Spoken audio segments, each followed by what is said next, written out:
Hello, everybody, and welcome to episode 98 of Sports Speak. Yes, we're getting close to episode 100. Hope you're doing well. I'm Eddie Kalegi. And not forgetting my name this time, I'm Tim Moore. Good job, Tim. Well, we got a lot to get to. Memorial Day weekend coming up. Also, a quick reminder, our NASCAR Pick'em will be returning because this Sunday is the Coca-Cola 600. Also going to be doing Indy 500 picks as well. So make it a double this weekend. You can follow along with that on our Twitter at SportsSpeak Live. Those are going to be exciting, but let's talk about something that hasn't been that exciting, and that's the NBA Conference Finals, which have been overall a disappointment so far. The Celtics and Heat series, which has been probably the craziest Jekyll and Hyde series I've ever seen before, because one team will look great one game, awful the next. Most recently, though, the Heat have dropped two in a row. Their backcourt and really their entire starting lineup have been utter embarrassments. Max Strus and Kyle Lowry were combined 0 for 15 last night. They've combined to make one shot over the last two games. And I think there is a real issue now with the NBA that we're starting to see come apparent, and it's a blowout problem. We are seeing way too many wide margins in these playoff games, which is weird because in the first round, we didn't. The first round was really exciting. A lot of these series, many series went 6 games. And ever since then, it seems like the hype and the prestige of these playoffs have kind of wavered off a little bit. And unfortunately, these conference finals have not been very exciting. Yeah, the Heat Celtics series is going to go to a game 6 and maybe a 7, but it's not like these games have been battles. It's that one team continuously blows out the other. And this isn't a fluke. This is because of the playing style that the NBA has now. I really think, and I was texting Rahill about this last night, the NBA is coming to a point where the three-point line needs to be moved back. It is too close right now. And I think there needs to be something that kind of strays teams away from shooting three-point shots. Last night was an absolute embarrassment with the Miami Heat. They were 5 for 39 at one point. They missed 15 of their first 16 three-pointers of the second half. They were just chucking them up, missing everything. And unfortunately, this is a product of the post-Steph Curry NBA. The reason why I say that Steph Curry is a top 15 and maybe top 10 player in the history of the NBA is because he is one of few players that has actually caused the philosophy of how offense is played in the game to change. The problem is there was only one Steph Curry that exists, and he's on the Golden State Warriors. Every team thinks they have their own Steph Curry or have these three-point specialty shooters who in the end aren't that great and are very, very streaky. And it leads to teams shooting themselves out of games. And then when they're falling behind, they know 3 points are greater than 2, and they feel even more desperate to start chucking up three-pointers. And that's what's leading to these massive blowouts coming time and time again. And the Celtics and Heat are two teams that didn't rely on the three-point shot that much at all during the regular season. Why they're changing their philosophy here in the postseason when the stakes are highest, I really don't know. But things need to change in the NBA. We've seen them adapt rules before. For example, last year, the big problem was players like James Harden and Trae Young getting to the free throw line constantly because they just throw themselves into defenders and get shooting fouls called. While that's still a bit of a problem, we've certainly seen improvements there. And James Harden and Trae Young weren't nearly as dominant this season as they were last year. So the NBA is willing to change. They're more of an adaptable sport than, say, Major League Baseball. But I think this is the next thing that has to happen. The three-pointer has taken over the NBA a little too much. I'm not trying to sound like a boomer. I'm not trying to sound like Bob Cousy over here. I'm just saying for the NBA to be the quality of game that you get in college, the three-point shot can't be as relied upon. And the only way to do that is to move the line back. Rahill, your opinions on that? I mean, I'm in agreement with you. I was talking last night. Miami last night shot 7 of 45 from 3. They took 45 attempts. Even in the first game in the Eastern Conference semifinal, Boston lost because they took 53 pointers. What did they do after that? They adjusted, they went inside, and they ended up winning that series. I don't get it. See, Eddie, you touched on this. Everyone thinks they're Steph Curry now.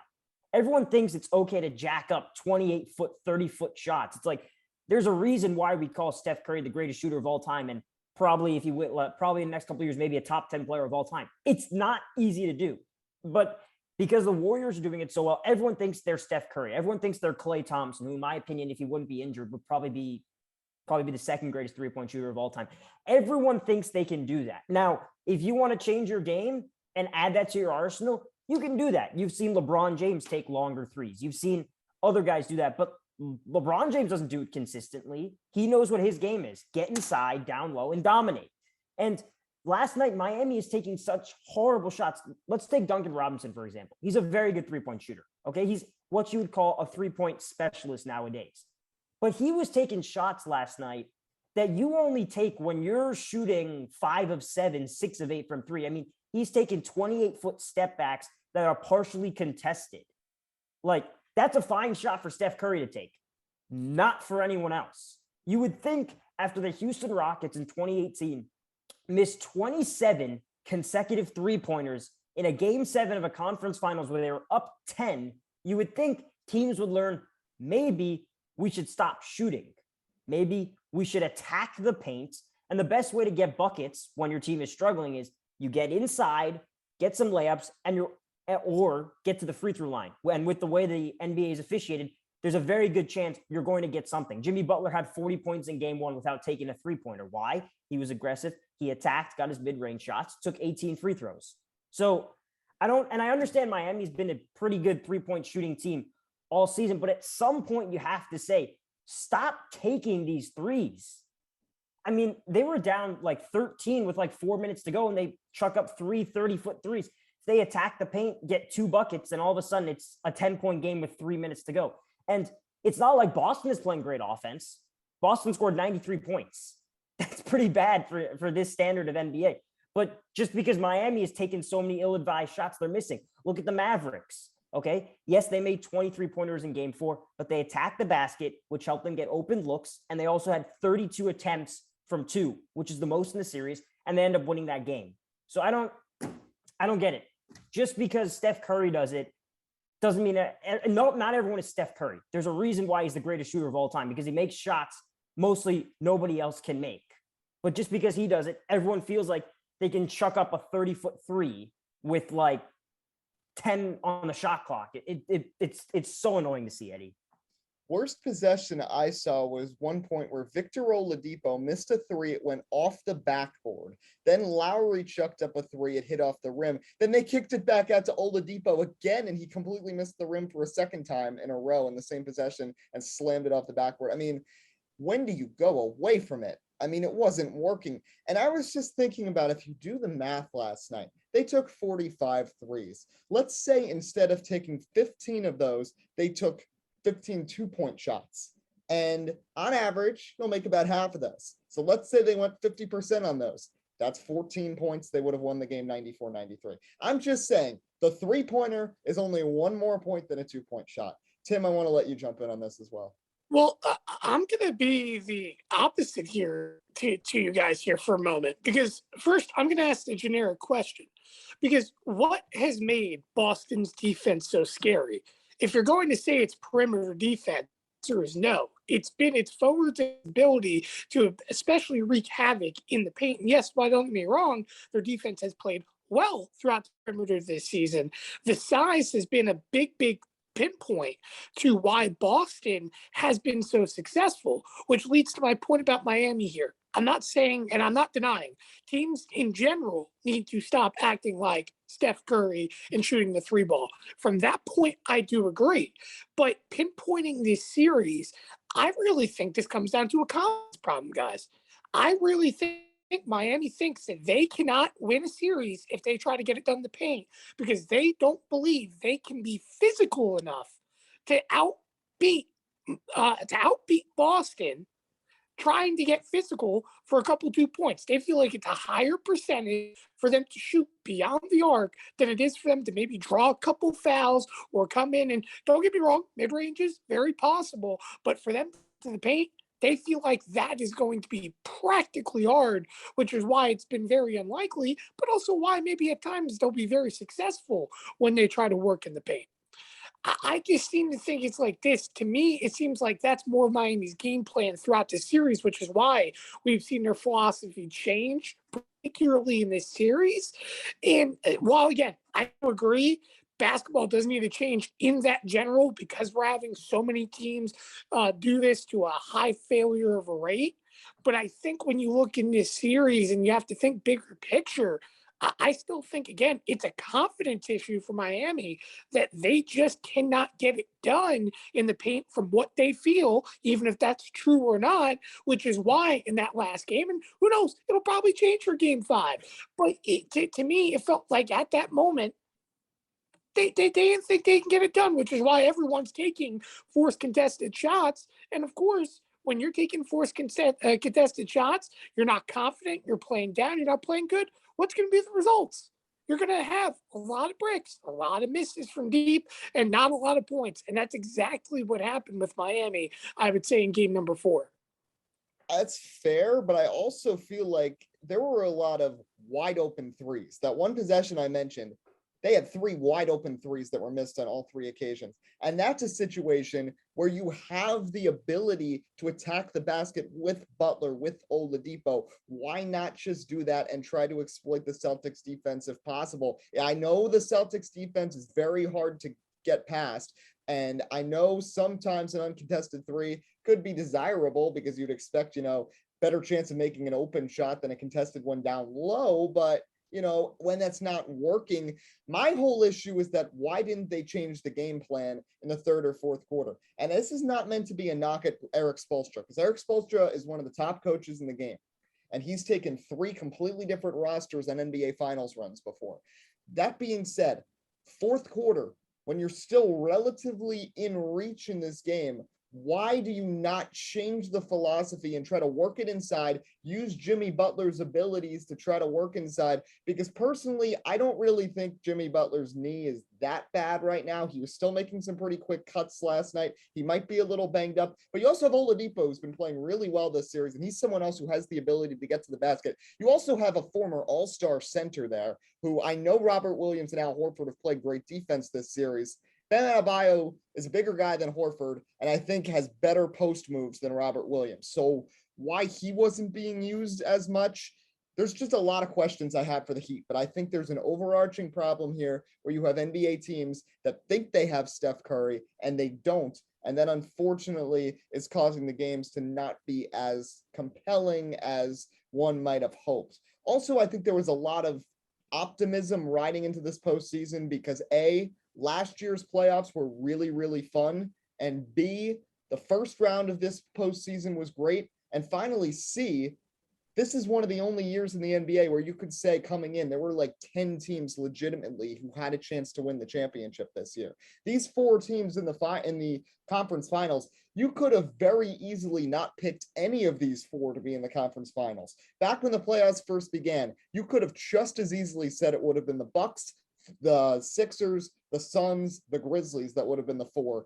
And I don't think anyone really would have faulted you about that. But these 4 teams ended up making it through. So I think there was a lot of high expectations about this postseason that unfortunately have had some shortcomings. And I think the 3-point ball has been a big reason. But I want to talk.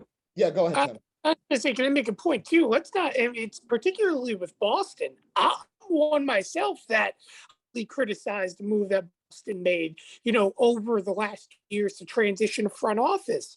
No one thought this team could rebound to what it is right now. So the fact that Boston has been able to develop itself to be a championship caliber team and play the style of defense it is, to me, is remarkable because, again, we've seen flashes for the Celtics over the last 2 seasons, but I don't think any of it ever would have equated to a championship caliber team. Yet this year and the modern day here in 2022, it's been a surprise, which is definitely why, to me, and I agree to you on that point, there's a lot of teams that you could not circle that made the playoffs this year today. Maybe they got the chance. I guarantee you no one had Boston on their radar from the start of this season. Yeah, for sure. And it's amazing too, and they were talking about this on the broadcast. least with the Celtics, that ever since they drafted Jason Tatum, they have been perennial contenders. It's not like some of these other players, Luka, this is his 4th year, Trae Young in his 3rd year, Giannis needed a few years. Jason Tatum was playing in the conference finals when he was 19 years old, and the Celtics have made deep runs in the postseason just about every year, aside from last year, and Brad Stevens took it upon himself to move himself into a front office role and bring in a great assistant in Ime Udoka, who had coached under Greg Popovich and had coached with the Nets last year. And I think it's a really great move and great job by the Celtics kind of setting themselves up. And now they are a win away from the NBA Finals. And I don't see a way that the Heat really win back-to-back games here. Maybe they could sneak out game 6, but that's going to be very difficult to begin with because that's going to be on the road. I think we're really setting up for Boston and the Warriors in the finals, which I think would be a fun series. But I want to talk a little more about the Mavericks. And I've actually talked about this like on another podcast and on my radio show this week. And I think I texted you, Rahill, about this. I feel like the Mavericks need another star. Luka Doncic is getting way too much defense thrown at him, and it's really hurting him. He needs someone else he can kick the ball out to. And whether that's down low or as a wing player, I know they have some talented guards, Jalen Brunson, Spencer Dinwiddie. You just need another reliable number 2 on this Mavs team. And 2 that have really come to mind for me. At first, I liked Bradley Beal, but now I've realized with the wing players, that might not necessarily be the biggest need. I kind of like bringing in a big man in Rudy Gobert or DeAndre Ayton, who could both very likely be on the move this offseason, to pair with Doncic, play some good defense, give them a force down low, which the Mavericks really lack this postseason, to get those offensive rebounds, to lock down the paint defensively. And also just someone that Luka can kick the ball inside to and maybe get some defense drawn away from him. They swing it back out to Luka. He's got an open 3, and he's a good shooter. So, Rahill, how would you feel about the Mavs making a move of that sort in the offseason to try to bolster the team? I would like it. I would think Ayton would be the number 1 cause, just because Rudy Gobert, it's hard because of his free throw shooting, his offensive deficiency. It's hard to play him down the stretch in games. I think Ayton would be a much better option. I'm also of the mindset, if they wanted to go get another, I don't know how it would work if they wanted to go out and get someone like a Donovan Mitchell, or instead of Rudy Gobert, maybe that would work either. But I do agree that Luka needs another superstar. I think Ayton would probably be a much better of an option than Rudy Gobert, because even though Rudy Gobert is 3 defensive player of the years, we've seen his offensive deficiencies and how there's times where he will be out physicaled on the boards, especially in this playoffs. So I think DeAndre Ayton would be a good move. I think that's much better. And we'll see now. There's a very good chance he's done in Phoenix. They didn't give him the max. They didn't give him the extension. And now with the way things ended there, we'll see. But I think Ayton would be a good move for them.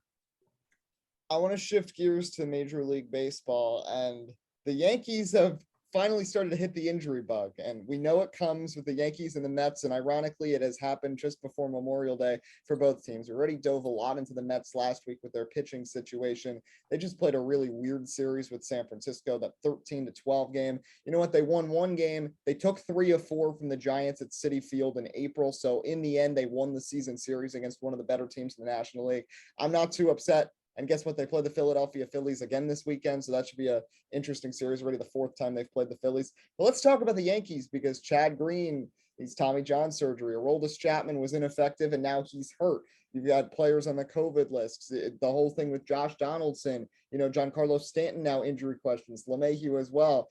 Tim, now I remember on opening day, the Yankees won in walk-off fashion. You still said the season was over. They got off to this really good start, but now that series with the White Sox wasn't great. They've lost a couple of games against the Baltimore Orioles.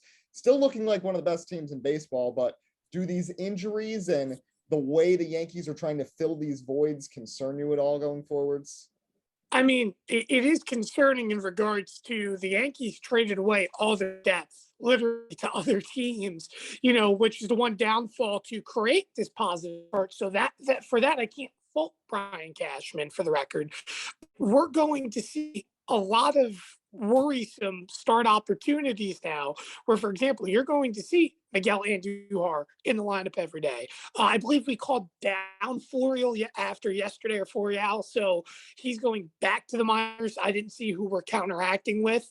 But it's crazy to think in a matter of a week, and I think out in the last sports, because all right, well, we just had 1 injury, and everything was okay. And at that point, I think it was the Joey Gallo injury, and now, but before the COVID, that was.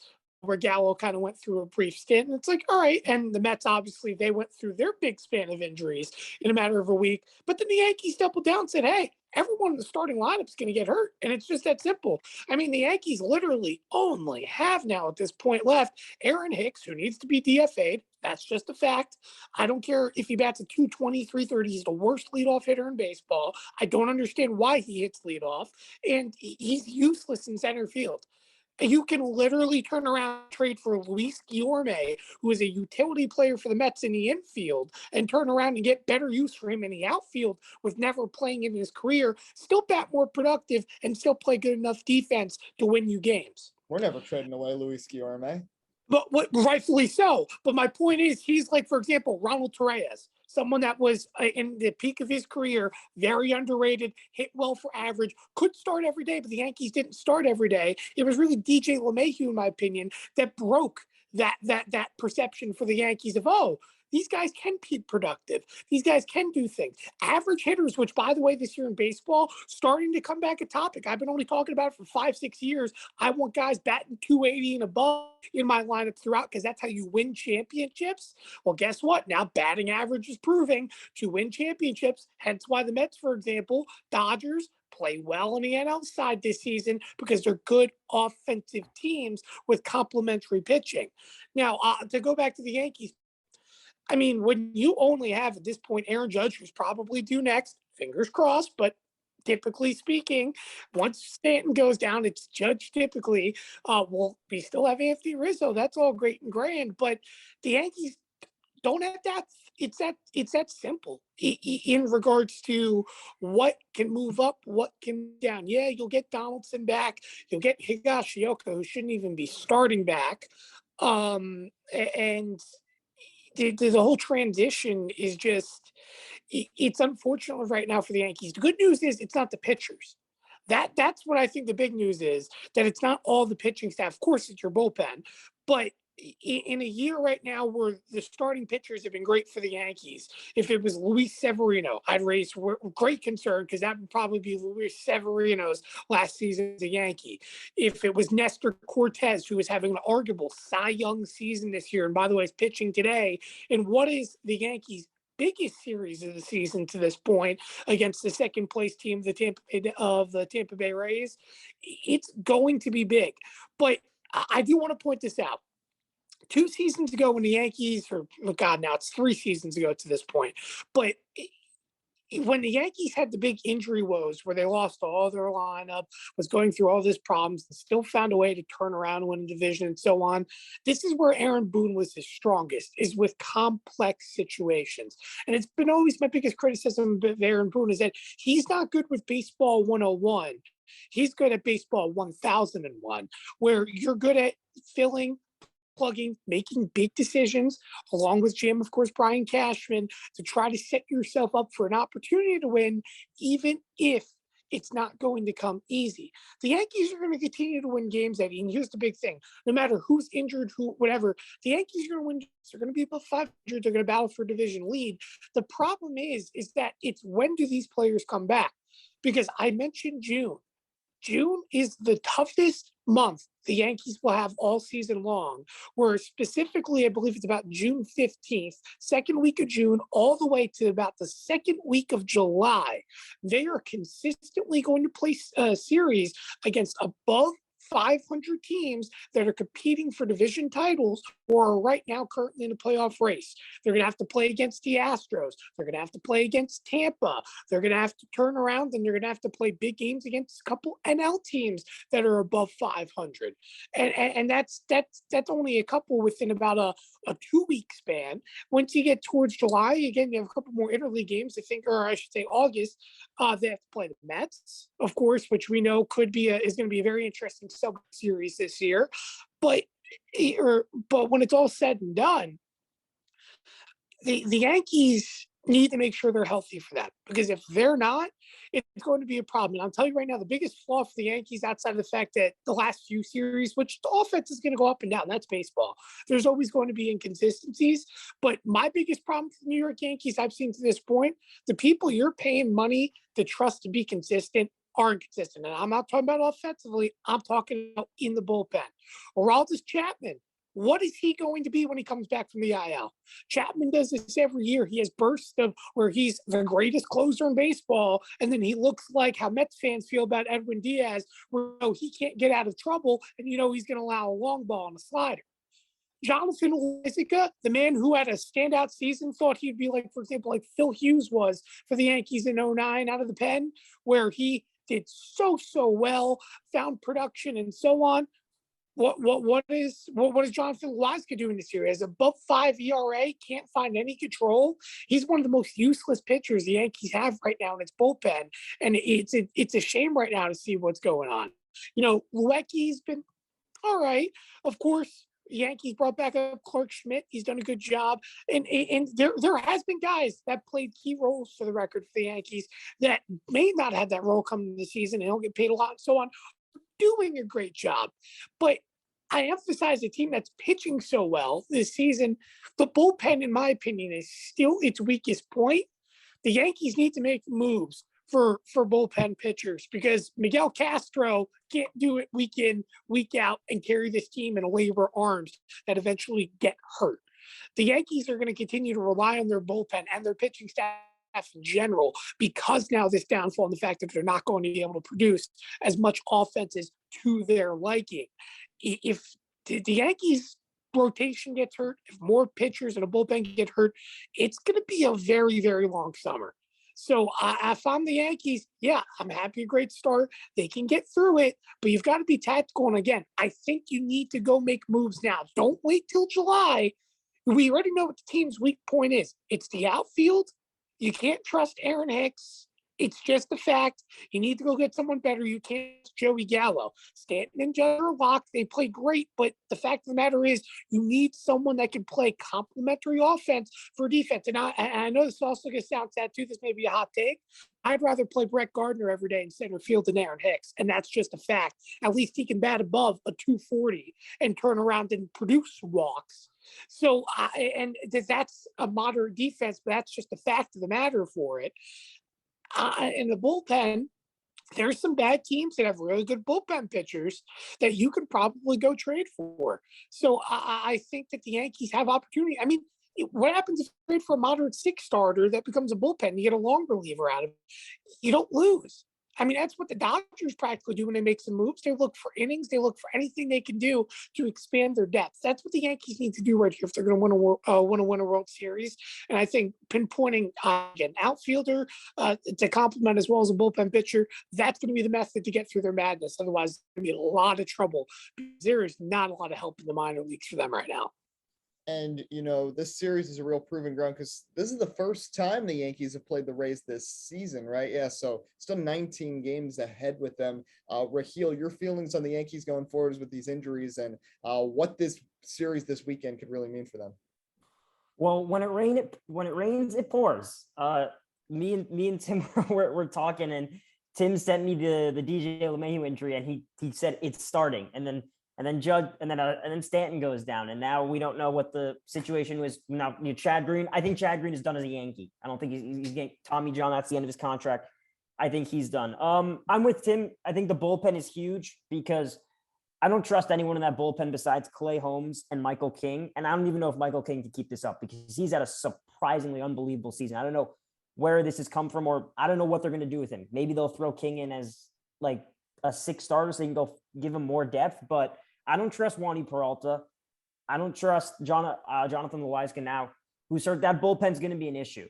And if last season, the Yankee fans, we don't want a repeat of last season where toward the end of the season, it was the bullpen that was giving away leads. The bullpen had about 7 or 8 meltdowns that if they cut in half, they probably wouldn't have been in the wild card game. So just go please somehow get that bullpen fixed and steady the ship, wait for the guys to come back. I think one thing I am confident about with the Yankees is somehow through all the injuries, they keep finding a way to win.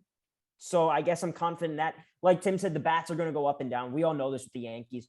One series, they'll hit 20 plus runs. Next thing you know, they can't even get a hit. So just somehow find a way to steady the ship and make sure everyone gets back and at least try to keep the divisional teams at bay. You're 30-12 right now. Try and keep not lose so much ground on them. And it starts with Tampa. That's a big series. Whenever the Yankees play the Rays, I keep telling people this. Whenever the Yankees play divisional opponents, whether it be the Red Sox, the Blue Jays, or the Rays, every single time it's a big series because all four of those teams in the last the last month of the season are probably going to be very close. And because there's no tiebreakers, it comes down to the head-to-heads. So divisional games are at an importance now more than they've ever been in the past. And can I make a point real quick too? We have to remember the Yankees, for the most part, have, if I'm not mistaken, this is the first series against Tampa Bay this season. It is. So the Yankees come fall, they're going to play Tampa Bay a lot. The Yankees have played a lot of the Baltimore Orioles. They've played a lot of the Toronto Blue Jays to this point. The bigger series for them is going to come later in the season with Boston, who, by the way, is slowly starting to rebound from that tough start. But we'll see what happens with Boston. I'm ashamed I picked them as the World Series predictor, if I'm being honest. But we'll see. They're starting to play better offense. But the point about it is that they're going to play the Yankees a lot. And the Yankees, just like, for example, what Tampa did the last 2 seasons, where they have an opportunity to control their fate early on in the season and try to manage yourself as you get through the summer. If the Yankees can turn around, take the series, go up, let's 7 games, 8 games, sweep the series, that would be ideal and great for the New York Yankees, because it's, again, put you in good position to not be lax, but say, hey, we can give a game here or two and continue to focus on those big series. But if you lose this series to Tampa Bay and this series is brought within to a game or two, that's not going to be good for the New York Yankees. And you're not going to feel real confident in terms of controlling your division because, let's be honest, we all know if it's not Toronto, who again, unfortunately, just hasn't lived up to the expectation of what we thought this team was going to be, just like last year, Tampa Bay is going to be that threat, and the Yankees are going to have a lot of games moving forward with this team. And of course, we know this rivalry is still hotter than ever, and we know that there's going to be some frustrations between both sides as the season moves on. For sure. I want to finish with one last topic in the last 5 minutes. Colin Kaepernick getting a workout with the Las Vegas Raiders. Now, Mark Davis, as far back as 3 years ago, was saying that Colin Kaepernick deserves a second chance. And I mean, I personally think he does. And I think it's ridiculous that he was blackballed for the league for the way he was. But here's the thing. He's been out of the league for 6 years now. And with all of the different experimental football leagues that have existed in the last 3, 4, 5 years, you haven't seen Colin Kaepernick scrambling to participate in any of them. I mean, the fan-controlled football league has Michael Vick as a quarterback right now and has Terrell Owens as a wide receiver, Johnny Manziel, Josh Gordon. Kaepernick could go play there and prove what he has. Remember the whole thing with the workout back in, I believe, 2019 too, where all the teams were going to show up and then the location got moved and only like 2 teams were actually there. He deserves a second chance, but we're reaching a point where we're closer to it being 10 years since he was in the league than 0. We're approaching a decade since he last played in the NFL. We're 10 years since he played in the Super Bowl against Baltimore. So I just don't know how much, with just being away from the game for this long, how productive he can actually be to an NFL roster. But kudos to the Raiders wanting to give him a chance. Rahill, I just want to get your opinion quickly on this.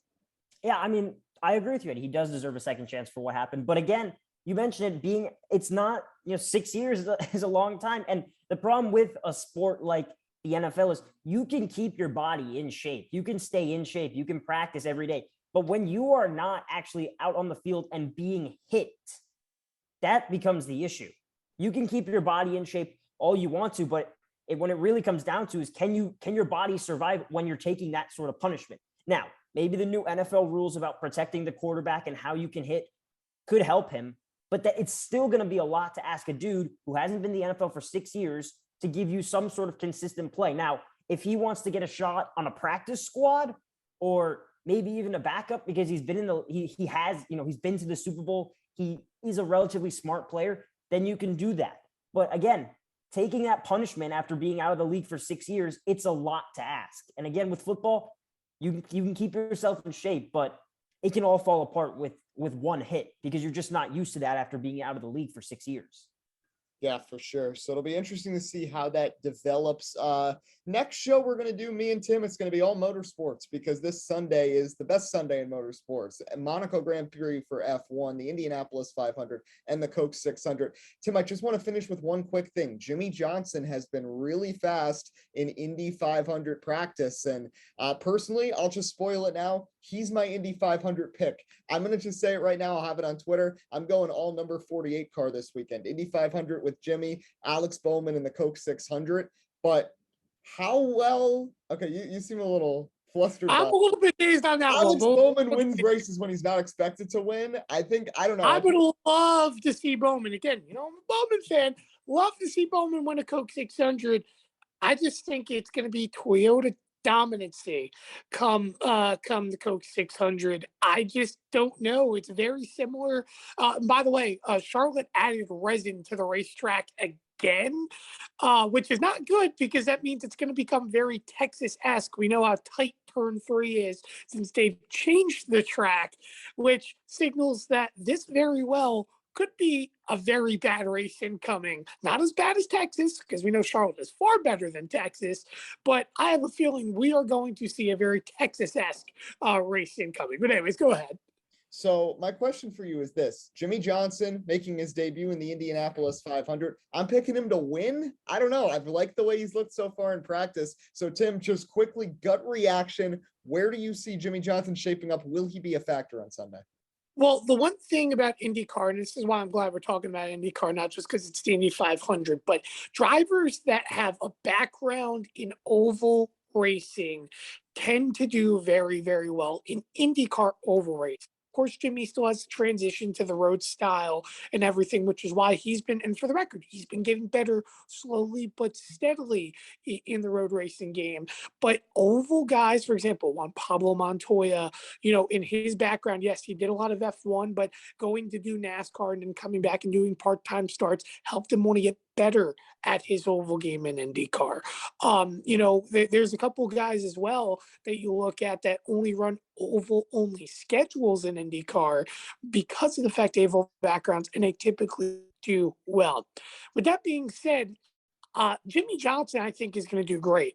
12th does not reflect, of course, where I think Jimmie Johnson should have been starting. He had arguably one of the best saves of the weekend, where he bounced or basically barely nicked the wall. He got a bad wake with with the air change and almost lost the car out of turn 1 on lap 1 and had a solid rebound. But needless to say, for Jimmie, I think there's a chance. There is definitely a chance for Jimmie Johnson to win the Indianapolis 500. The problem is I have his teammate win. Now I'll just spoil my prediction now. I think Dixon qualifying pole was a big surprise. He was actually my pick to win the pole because I thought where he was starting in the second day was good enough for him to get a couple times down, and the speed was very consistent. But I feel like we talk about Scott Dixon every year, saying, "Oh, he's gonna win the Indy 500. He's gonna be in the mix." I think this is a good year for Scott Dixon to get it done, and it would be a statement win if he can do it. So we'll see what happens. Episode 99 coming in a couple days to recap all the action from this weekend. Rahill Jaiswal, thanks again for joining us as always. Anytime.